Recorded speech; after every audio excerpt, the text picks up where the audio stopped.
Hi, I'm Paul Stringfellow, and welcome to another edition of Tech Interviews. So, on this week's show, we're doing big topics. We are taking a look at kind of the evolving nature of AI and machine learning inside of the enterprise. How's the technology evolving, and maybe more importantly, how's the use of that technology evolving in terms of one, how businesses are taking advantage of the technology, and two, what that's going to allow them to do in the future. So, to help me to do that, I'm joined today by Slater Victoroff. Hi, Slater. How are you doing? Hey, Paul. I'm doing great. It's a good morning, and thanks for having me. No, hey, thanks for sparing some time out of your busy day to speak to us on Tech Interviews this week. So, well, look, Slater, before we jump into kind of our topic for today and looking at this kind of evolving use of AI and ML, do you want to take a little moment to introduce yourself, tell the audience a little bit about who you are and what you do? Absolutely. My name is Slater Victoroff. I'm a Boston-based entrepreneur and the founder and CTO of Indico Data Solutions. We've been around for about 7 years, focusing on the enterprise space of document understanding, with a really deep focus on transfer learning and some of the modern, fancy techniques that you hear about coming out of Google and OpenAI and whatnot. I'm a very literal dorm room founder. I might tell you exactly which dorm room later on tonight. Other than that, just a regular programmer, really. So, well, I kind of like that. I like the low key introduction. The literal dorm room entrepreneur. I think that's a great introduction. And we'll talk a little bit more about what kind of you guys at Indico do a little bit later, because obviously that has the topic of today has kind of come from that practical day to day stuff that you see inside of the enterprise. But when we kind of got put together to have this chat. What caught my attention was this idea of exploring how AI and ML are kind of evolving, and particularly the enterprise use of that technology, because I think it's one of those things that we talk about an awful lot. Everybody likes to talk about AI and ML. It's in the first four things on any IT bingo card, that you've got to be talking about AI and ML, because if you're not, do you even work in technology? Of course. But I think it's interesting to look at what's next for that, because I think at the moment lots of us are still in a position where we're looking at how we start to utilize that technology. It's embedded in lots of the day-to-day stuff that we do. Lots of vendors release their technology that talk about how they're using machine learning and analytics to improve the user experience. So I think it gives us a lot to explore in kind of 30 minutes, but we'll give it our best shot. Why don't we start maybe Slater? Give us kind of your view on how you currently see AI and ML being adopted within the enterprise space. Absolutely. And I love that you pointed out the fact that over the last couple of years, almost everything has become AI and ML, right? And, this is being called AI washing, I think, by a lot of people. And believe it or not, as an AI guy myself, so to speak, I am very much of the belief that machine learning and even more so newer deep learning techniques are very far from a panacea from all of your problems, right? I am an engineer first and foremost, right? And to me, machine learning is best viewed in terms of what it can really successfully accomplish. And when we look at the enterprise and exactly how they've gone about that journey, I think it's really interesting to see some of the huge successes and some of the huge whiffs, right? I think a lot of enterprises went out and they said AI is happening, data science is interesting, big data is a thing, right? I'm going to go hire a bunch of data scientists with PhDs and I'm going to put them in a corner and expect them to produce value, right? And it's really unfortunate, right? Because a lot of those people were really very talented, but because it was such a new industry, in a lot of those places, they really weren't given the structure around them to succeed, right? Data engineering was still not in a practical sense. And the idea that you're going to put a data science team together, not give them any data and still expect them to magically produce value, obviously I think is a little short-sighted. But I think one of the things, and there have been obviously many surges throughout history and interest in AI, but one of the things that I think stands in really stark opposition today is it's not like everyone is getting this wrong, right? I think often the numbers are still ridiculous. 60% of all companies that have implemented some AI initiatives have not seen an ROI or something. But there are some very clear, very big winners and people that have actually used this new technology in incredibly effective ways, right? And I think that's really what's different about it this time around is that everyone in the enterprise, even if they don't understand what is interesting and useful, they see all of this stuff happening around the space and they see that there is something interesting there. And so there's a lot of hunger for it, even if I think despite all the hubbub, I would still characterize the adoption as very, very immature. I still think for all the progress in the last 10 years, we're frankly still in our infancy from an adoption perspective, I think, in practically every metric. And I think you make some hugely important points there, and I think actually the first point that you made is possibly the key to a lot of this in lots of organisations. In that, it's interesting that it sounds like you're still seeing this. I think this idea that people just assume because AI and ML is some, we talked before we started recording about this kind of, black box technology type of approach that we just have this thing that sits in a corner and magically comes up with answers. And of course, the reality is far from that. The adoption of a piece of technology that has AI stamped on its box that says I'm an AI driven piece of technology is in itself not the answer. It could be. It's not to say that it isn't, Mm-hmm. but just putting it in and just deploying it is not going to solve all of your problems. And it's Absolutely. interesting that you talk about this kind of immaturity. I mean, is that genuinely how you see it right now? Is that actually organisations still, to a degree, are expecting I just plug it in and it fixes everything? Yeah, and I think that there's a couple of flavors of this view. I think actually I love where you started because I think that there's actually quite a bad analogy that people have in their head when it comes to AI. And I keep saying, I'm not a very sci-fi guy, so you'll have to forgive me for a moment as I use a kind of out there analogy, but I actually think it's pretty compelling. So I think that there's a common view of AI systems as sort of these fully functional androids, right? That's almost what we have in our head, and it shows up, in the RPA space. It shows up in intelligent automation. It shows up everywhere you see AI. Sort of this notion that I've got a robot worker that is somehow comparable with a human worker, and I actually just think it's fundamentally the wrong way to look at the technology. The way that we much prefer to look at it is like a bionic arm. And that is the analogy that we use, right? But it's this notion that if you're using AI correctly, right, this is something that is empowering the people that you already have in place, right? It is to make humans more effective. And it's fundamentally this recognition that AI is not some, magical self-molded genie, right? It is very much not. It is something that is controlled by us. It is built by us, right? It is a tool that we use towards an end.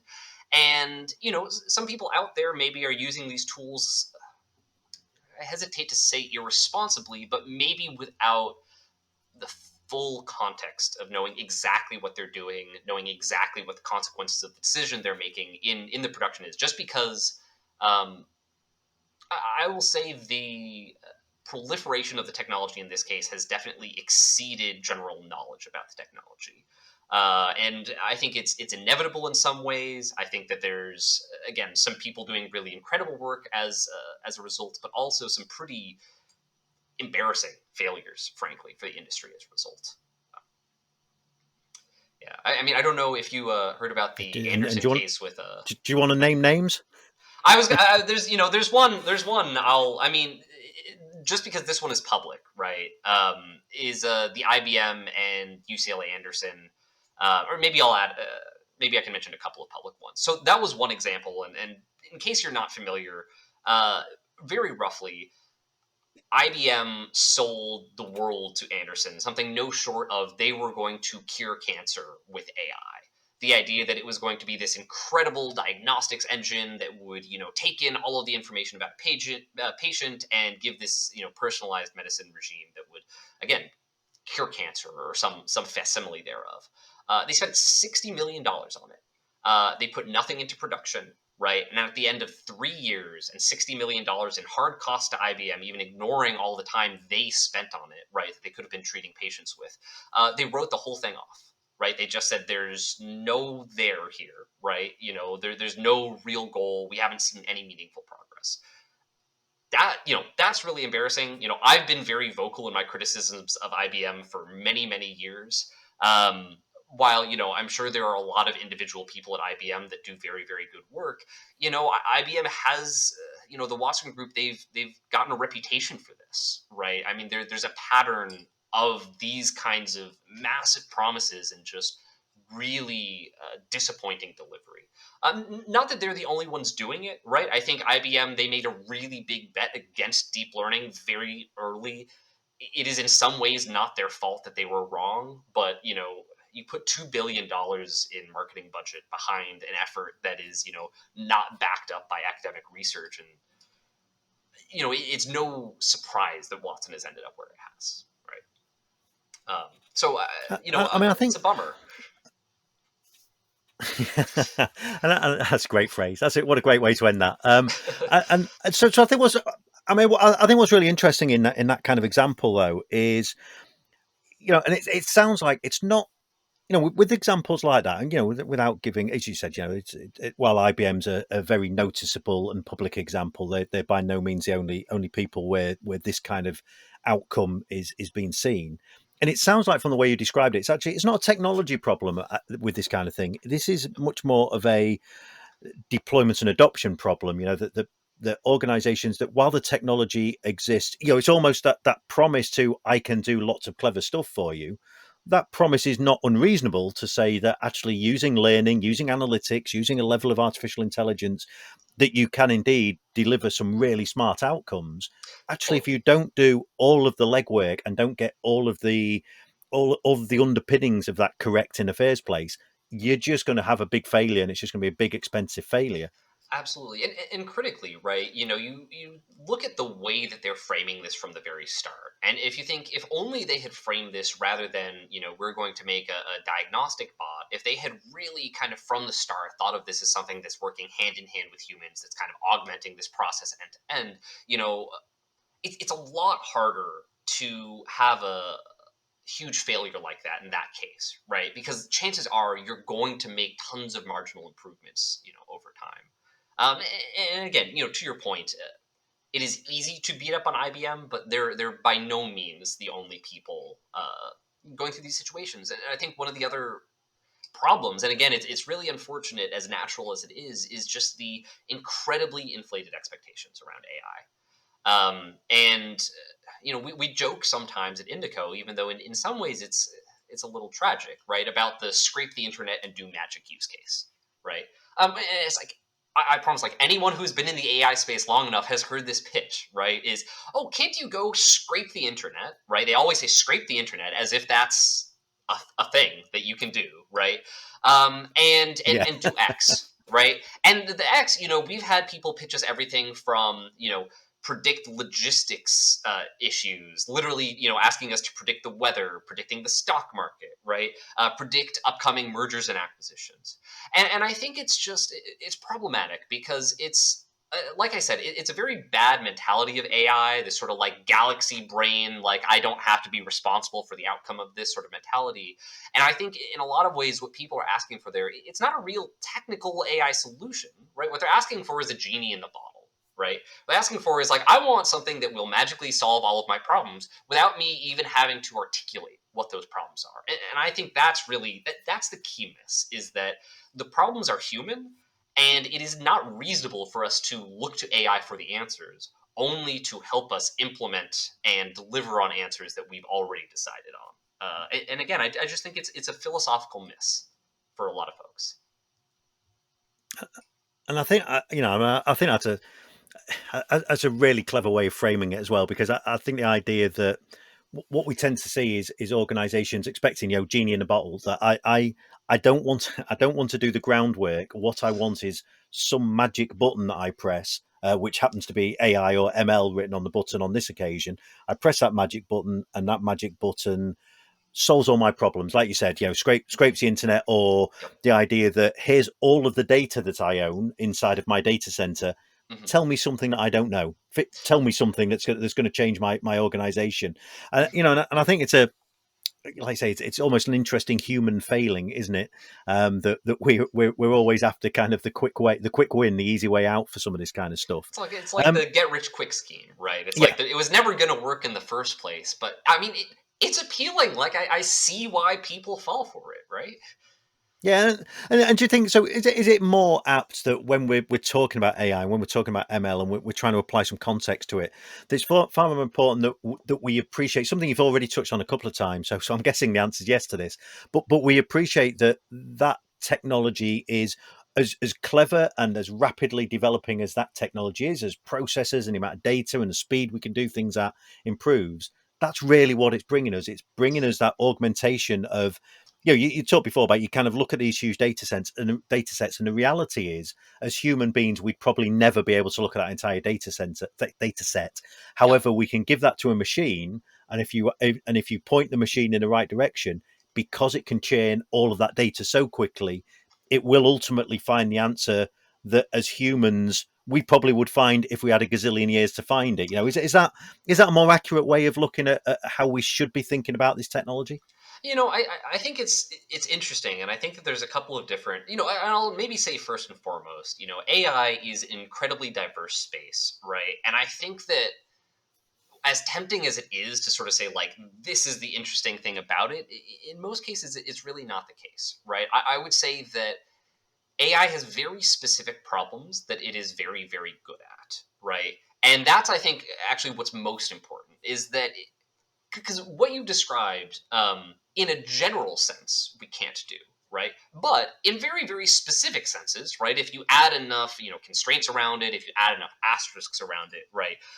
The more closely you specify your problem, the more possible it becomes, right? And I will even say, and this is why I think again, data programming is actually a really, really good analogy, is that there's a bit of a paradox right now, actually, in the ML space. There's a wonderful blog post that I actually recommend everyone should read that says NLP has finally had its clever Hans moment, and there's something that I am calling the clever Hans effect. Have you ever heard of clever Hans?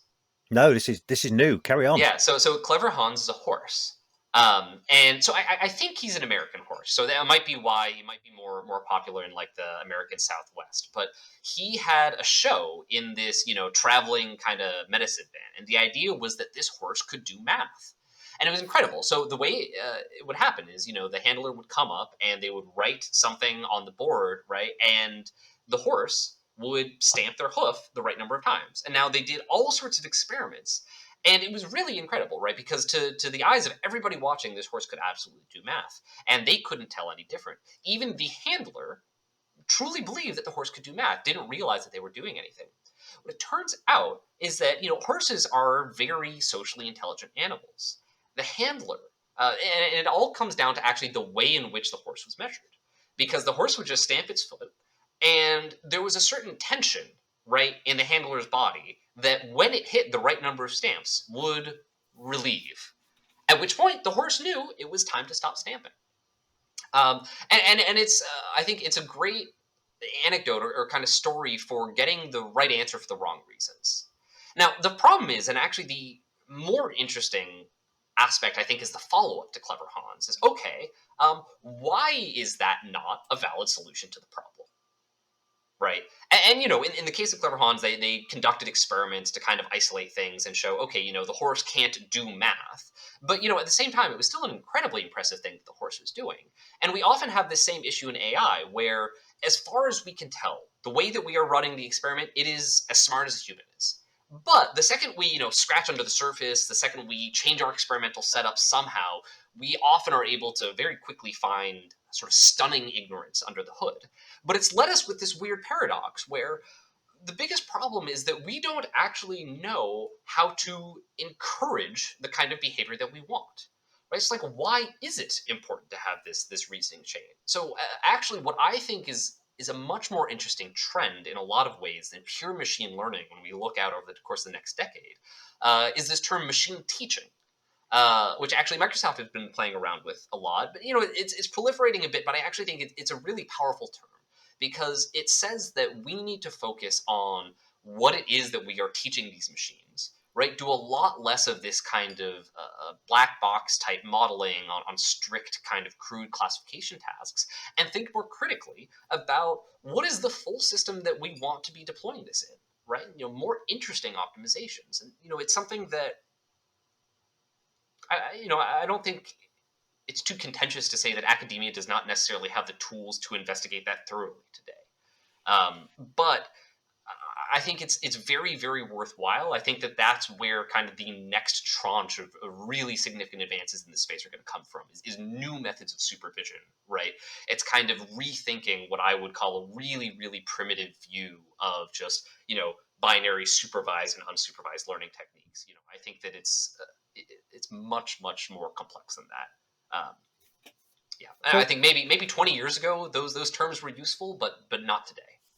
So raise a question for me then. So we talked a couple of times, and we talked in the introduction about kind of the enterprise use of AI and ML.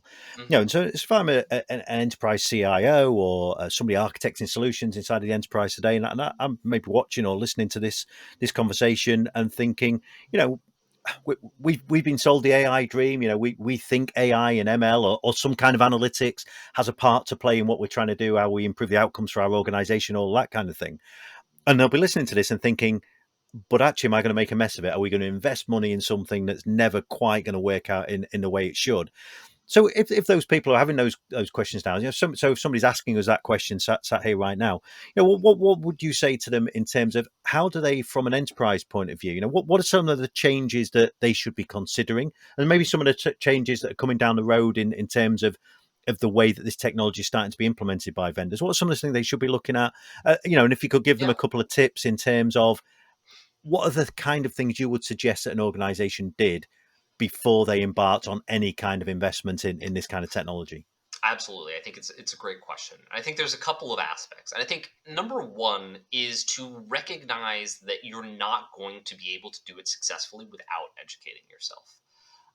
And just as importantly, what I think is really important is you can't get caught up in the vendor's tempo. And yeah, obviously this is like almost self-defeating for me as a vendor to say this, but there are a lot of people selling snake oil out there, right? There are a lot of people that are absolutely willing to tell you that, your simplistic view of AI where you've got a bot that's got, one accuracy number and it's 90% and, that's all there is to it. Someone will be willing to sell you that. And that is where you're going to fail, right? I think that what I have seen that is, and actually maybe one person I would recommend in particular is the chief decision intelligence officer at Google, Cassie Kozyrkov, has a really excellent kind of line of content really on this subject, right? It's about, how do you identify, she calls them data charlatans, right? And it's very, very basic stuff. Like you have to measure that they can actually produce what they say they produce, right? You have to set up a blind test set and make sure that they don't have access to it ahead of time, right? And again, they're just these very, very basic steps, but you have to assert them, right? You have to make sure that someone is actually delivering on what they've told you they can deliver, right? You should be able to do a proof of concept with them very easily. And at the same time, keep your eye focused as much on the traditional software view and, ROI for your business as possible, right? And a lot of what I say when I mean don't get caught up in the vendor's tempo is a lot of vendors are going to tell you why their AI approach is the absolute best, right? Why, fractals are, the hot new thing. And I think that's actually, it's a really bad kind of pitch, right? The vendor should be telling you what techniques they're using, right? They should be able to link you to public research because they are using public research no matter what they tell you, right? And you need to find that level of transparency. And again, like hold their nose to something that you can actually measure, right? Not something that they can tell you in a pitch, because anyone can tell you their accuracy is 99%. Depending on what definition of accuracy they're using, I can, for the same use case, argue that it is 0% accurate or 100% accurate. And literally, I could call both of those accuracy with a straight face because the definition of accuracy is just so vague. Yeah, it's just when the horse stops stomping its hooves. Exactly, That's the answer. Yeah. exactly, exactly. So, That's yeah. So something we spoke about actually before we started recording. I just wanted to kind of just take a moment on this now because I think it dovetails perfectly into kind of what you just talked about in terms of making sure, if you're going to get success in this kind of space, make sure you do that groundwork up front. Mhm. Understand the answers that you would expect from a data set, and make sure that the solution that you're considering is going to hit those numbers. The other side of that, though, I suppose, was this kind of idea, and you talked before about this concept of data engineering. How important is it to make sure that those data sets that you're using are accurate, effective, and viable? As opposed to, because I think we touched on this earlier on. I think the idea that for many of us, we just think we can throw all data at some kind of AI solution and it will magically sift through it and give us the right answer. So how important is that prep work I beforehand? mean, look, it's garbage in, garbage out, right? It really, really is. And, I could tell you, we could take up a whole hour just telling you about the horror stories I've seen in the enterprise. But, I will say time and time again, do not assume that your data is right as it is. You're a much, much better suited by getting some statistically valid set of actually pristine data than trying to, torture whatever data it is you have in production. I will say of the organizations we work with, 90% of them find that the way that they have been generating production data is not classically useful, observable, and it can't really be monitored. And look, I mean, it sucks, right? There's no way to say it, right? Like they made a mistake in their data engineering, probably 10 years ago, right? And it just means that it's not particularly useful. So it's unfortunate, but um, you're never going to change that fact. And so if you do want to improve things, right, you have to kind of pick yourself up. You will still be able to leverage it in some way, but you have to create, your statistically valid test, right? If you can't generate real ground truth for, a couple of hundred docs to test a vendor, right? Then what are you doing automating the use case, really? Right? Clearly it's not well understood or consistent enough for automation yet. So Would you that's what I say? would say to folks. Yeah, I mean, just actually, just on that. I mean, would you say that would also be true in terms of kind of the production deployment of that? So would you almost be better off starting with a brand new clean setup? I appreciate you can't just ignore all of the historical stuff that you've got, but rather than trying to feed that in as it is, almost better off starting from, maybe not starting from scratch, but something close to it. You got to accept that you may have to do that, right? It's the unfortunate reality of it, and but the truth is just that people have not sufficiently defined their processes. I would say that in almost all of these clients, we find that what they really think of as a consistent process that everyone does the same way is anything but. Right. And it ends up being a really helpful exercise for a lot of these organizations because they find that, oh, actually, Jill has been coding these in a totally different way than Bob, and Bob has been coding them a different way than Frank. Right. And when you actually then look at the process, often it turns out that none of them are explicitly wrong. It's just that the process isn't well defined, but it's really important that you come to a consistent understanding. And now, a lot of organizations are just sort of saying, "Hey, there will be an audit and we'll have to pay a fine. It's just part of doing business." But we just don't take that view, right? It's one of the other ways that we often talk about our technologies. It's a way of going from individual understanding to organizational understanding, right? Just have it in a transparent place that everyone can see it and say, like, yes, that's how we should do this process. If we want to change it, we can all agree to that. I mean, I think that's a great segue into, because I did want to take kind of last couple of minutes we've got here just to find out a little bit about kind of Indico and the kind of work that you guys do, and how you're seeing utilizing this kind of technology to make your products, your services deliver better value to the customer. Yeah. So we fundamentally sell, intelligent document processing solutions. What we found is that the majority of the market approaches this as, you get a static black boxy API that is supposed to process invoices, and like it sort of does for some of your invoices, but it doesn't quite do them the way you do it. And invoices are again kind of the very simplest side of this space. So what we really have is a product that allows you to put this in the hands of your business users, right? Whatever process they're doing today, document based on the unstructured side, right? They get to define how it should work, right? They get to build their own models. You plug data science and sort of IT in as architects to make sure, they can manage, what goes into production and whatnot. But it really is about empowering those business users as citizen data scientists. One of the really key technologies that underpins it is transfer learning. So to that point earlier of data sets of a sufficient size are just not really manageable.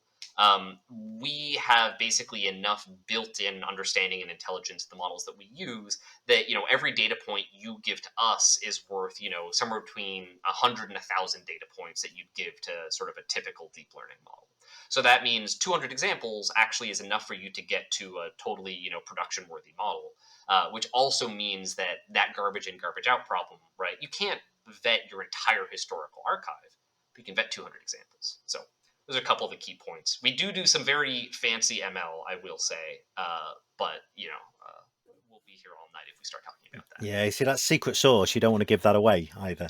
I'm very happy to give it away, actually. We're extremely transparent. Like, I'll show you the papers. We publish it. We open source everything. But the thing is that the state of the art changes every couple of months. So, whatever is powering the platform today, I promise you, 6 months from now, it's going to be a completely different architecture.